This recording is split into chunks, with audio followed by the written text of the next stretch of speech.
Hello everybody, this is Chaotic Soul Zero here coming at you with another video. No, I still not taken care of my hair yet. I have not gotten around to it. Between work and laziness, it hasn't gotten done. But we are here again. Today's topic. Don't really have too much portrayed on my channel about the fact that I love anime. I've been watching it since early childhood, and one of my favorites is the Pokemon series. Now, while I don't watch the TV episodes much anymore, I still do and have played pretty much every game that's come out. And today's topic is my favorite starter from every generation, or should I say every particular game release, not, excluding the remakes, like Heart Gold and Omega Ruby and Sapphire and all the rest of it. We're just going to go straight with the main series. And I'll start that video here. If you would like to, you can follow me at any one of my links in one of these sites. Probably gonna be this one. Over there in that corner. I'm pretty much on every social media network, gaming as well. I don't have my PlayStation ID up there because I don't really play my PlayStation. So, but if you so wish to add me on there, it is also Chaotic Soul Zero. And we're gonna get right into the video now.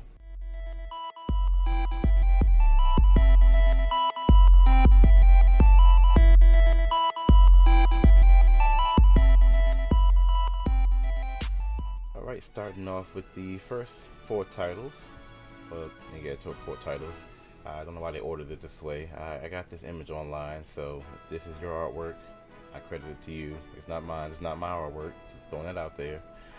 I don't know why did they order it this way? Either way, Pokemon, red, blue, yeah, and green. I guess technically green, I believe, is only released in Japan. Anybody correct me in the comments if that's wrong. I'm pretty sure green was only released in Japan. But those are the first games. Yellow came afterwards. But this way they ordered it, so I'm gonna start there. I mean, I guess Pikachu is the best option there because you initially start out with him, as opposed to Bulbasaur, Charmander, and Squirtle, like you would in the first few games. Even then, Yellow allowed you to get all three of the previous starters as well. So Pikachu kind of took a back burner in that game for me, as he was the starter. But by default, Pikachu would be the best starter for Yellow. He's your only option. Moving on to red, blue, and green. I chose Bulbasaur, the underdog. Everybody else choosing both, Charmander and Squirtle. I'm like, nah. I'm going with the leafy dinosaur. I always choose Bulbasaur, and if I have an option to in any game, I go with Bulbasaur first over everybody. Moving on to Gold and Silver. Gold and Silver, little known fact, are actually my favorite generation of Pokemon. Not only the Pokemon, but the game themselves. It really can't talk. It brought about new mechanics, and it really just brought about the most, I wouldn't say the most original generation, but to me the most memorable, aside from the original 150. I believe most of my favorites came from this generation here. When they released new Eevee evolutions, Espeon and Alakazam are my two favorite Pokemon, like hands down. But in this generation, actually I played Gold, Silver, and Crystal, and I believe I chose each one of these. To be honest, it's gonna be tough. I have to pick my favorite. I definitely would have to say Cyndaquil for design purposes. I like what was his final form? I think it was Typhlosion. I think he had one of the best final forms with it, and Totodile was Crawdile. I can't remember. It's been so long, many years. It's 20th anniversary, so the series has been out for 20 years. That's why I'm doing this video this year. I try to get this out before the end of the year, so I can actually still meet that deadline of being within the 20 years, anniversary mark. So definitely knocking this out now. Before next thing I know, January comes around, I'm like, I forgot to do that video. But I had to choose Cyndaquil because Typhlosion was pretty decent. And I think they also introduced the Steel type. Yeah, I think they introduced the Steel type in this generation. So having to fight Steelix was so much easier having fire, because you can use fire in the fighting types, I believe. But I didn't like Chikorita's final form. I usually love pick grass types, but I did not like Chikorita very well. It was Magnanium, whatever the hell it was. I didn't like it.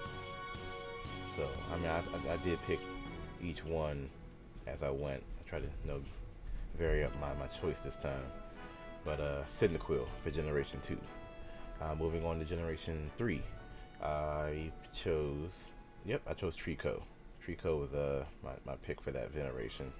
I went back to my favorites. I don't know why I chose grass as my favorite typing. I don't know. You would think fire would be the coolest, but like I said, I guess I picked the underdog. I picked the outcast. Like, who wants to pick a grass Pokemon? You can shoot something that can throw flames or shoot something with the power of a fire hydrant out of its back. I'm like, nah, I'm going with the underdog. And that's it for the first 4 games. I'm gonna move on to the next 4. Okay, and starting with Diamond and Pearl. Diamond and Pearl is the game I put the most time into. I still have it somewhere around here. My Pokedex is pretty stacked.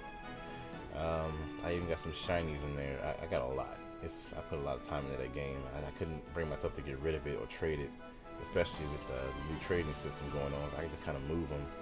I believe they have something called a Pokebank coming out, where you can transfer from the older titles to the new ones. But I think the paid service. Either way, I gotta look into it, but I'm not getting rid of that game because that was my second favorite. And I chose Turtwig. He looks a little goofy. Yes, he looks a little baby Ninja Turtle, but his evolved form, Torterra, I believe, is a beast.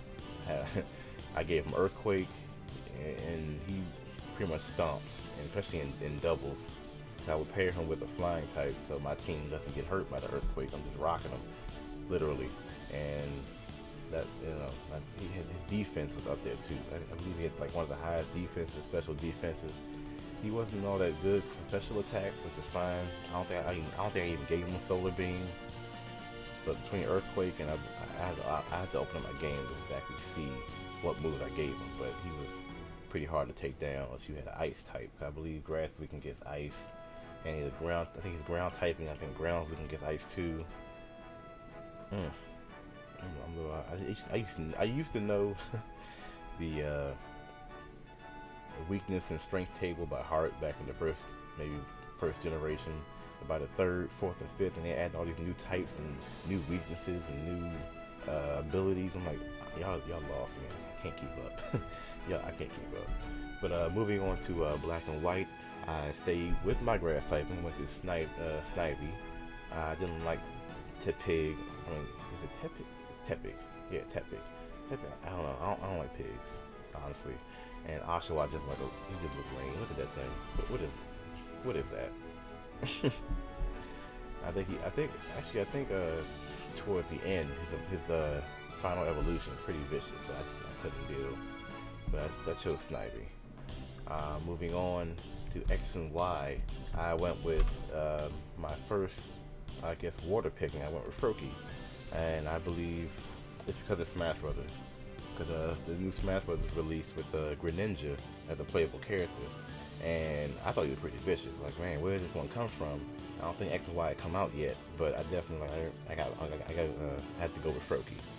And even in the TV series, Ash went with the Froakie, and his Greninja was essentially his strongest Pokemon in that X and Y series. And aside from Pikachu, after he finally re-levels up after I guess. I don't know what happens with him every series. He's like every new series he starts, he's weak as hell. I don't know. It's like they reclass him or something. I don't know how that works. I don't know. I guess you can't go around this level 100 Pikachu just destroying everybody. It wouldn't be too much fun to watch if he goes out there, he's gonna win. Even though he refuses to evolve him, but that's another story.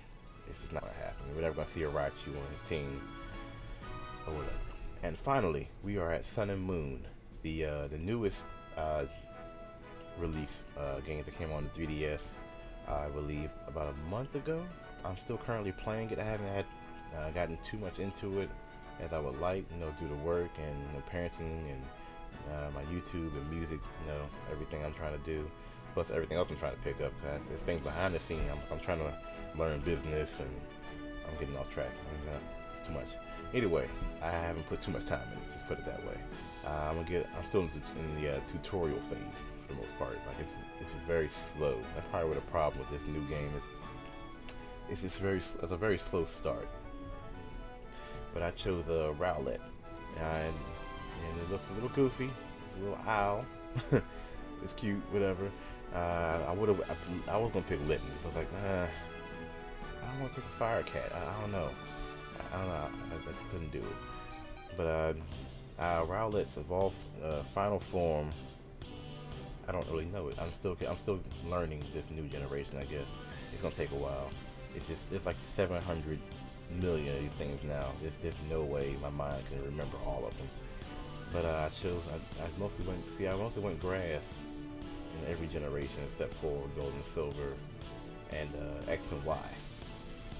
So I've had a fire, grass, and water type as my starter before. So I guess you could say I've been pretty varied. Either way, I do hope to see what they do for the next generation, because you know it's not going to stop. They're not going to stop making Pokemon. It's really their biggest seller. When Pokemon Go dropped, they gained like 15 million players playing this game. People buying Pokeballs, buying items, buying incubators, and just going ham with it. I mean, it dropped off like a month or two later when they broke their tracking system, fixed it. And I hope that they fix it, because they're supposed to be releasing the next generation within the next couple. Okay, it's rumored that they're releasing the next generation in a couple of months or so, and hopefully they'll, I guess, bring their player base back up to proper form. I mean, I won't be dialing into it like I had done initially. I was out there riding my bike, hitting Pokestops and catching Pokemon on my bike. Like, yeah, I was going ham with it. And that was in the middle of summertime, and it got super hot. And I was like, I'm done. Nope. Good, bro. But that's it. And like I said, I do hope to see what they bring to us in the future. Hopefully something a lot more original, because we've at least had owls and cats and seals. I mean, they're really running out of animals here. They got to start creating some like digital, or they're going back. I don't know what they're gonna do. But hopefully next generation we'll see what they can do, because they're doing pretty good, and the new one's got good graphics. The gameplay is nice. They got nice ability to change the formula up a little bit. There's no gyms anymore. They got challenges. They're trying to. I think they're trying to keep it fresh, even though it's been 20 years. Like, can you imagine trying to keep something fresh for 20 years? I can't. But that'll be it for this video. Thank you for listening. I'm so glad my daughter is still asleep, because she's right behind me. I don't know if you can hear her snoring, but she finally conked out on me. I was trying to record this a little earlier, but she was making quite a bit of noise. But y'all, hope you all have a good day. Enjoy your weekend, or whatever day you actually get to see this on. Enjoy it. Oh, she's awake. Hey, baby. Okay, well, I'm gonna go take care of her. Okay, see? Hey, baby. Wave to the camera. Or go back to sleep, whatever you want to do. Alright, everybody. Peace and love.